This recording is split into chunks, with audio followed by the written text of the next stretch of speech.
महाभारत के अनुसार भगवान श्री कृष्ण और सुदामा की मित्रता एक अद्वितीय उदाहरण है।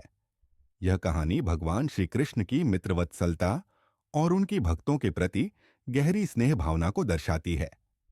सुदामा ब्राह्मण थे और बहुत ही गरीब थे। वे अपनी पत्नी के साथ जीवन जीने के लिए संघर्ष कर रहे थे, लेकिन उनका दिल शुद्ध और भगवान श्री कृष्ण के प्रति श्रद्धा से भरा हुआ था। वे भगवान श्री कृष्ण के परम भक्त थे और कृष्ण के साथ उनके बालपन के दिन बहुत अच्छे थे। एक दिन सुदामा की पत्नी ने उन्हें भगवान श्री कृष्ण से सहायता प्राप्त करने के लिए द्वारका जाने के लिए कहा। सुदामा ने पत्नी की बात मानी और द्वारका की ओर यात्रा पर निकल पड़े। लेकिन उनकी हालत बहुत गरीब थी और उनके पास यात्रा के लिए कोई सामान या धन नहीं था। रास्ते में उन्होंने थोड़ी सी चूड़ें ली और उन्हें भगवान कृष्ण को भेंट देने के रूप में ले लिया।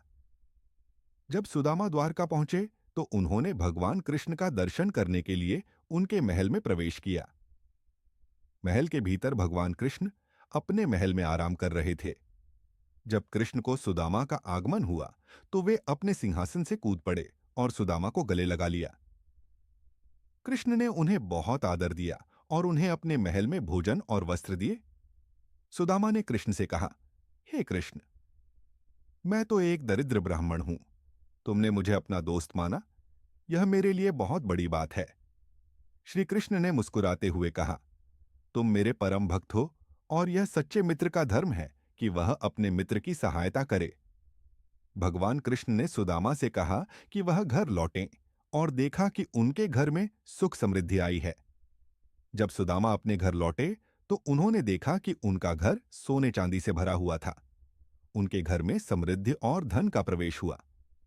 भगवान श्री कृष्ण ने अपनी कृपा से सुदामा के जीवन को बदल दिया। यह कहानी हमें यह सिखाती है कि भगवान अपने सच्चे भक्तों की हर तरह से मदद करते हैं, चाहे उनकी स्थिति कैसी भी हो। सच्चे दोस्त वे होते हैं जो संकट के समय अपने मित्र का साथ देते हैं।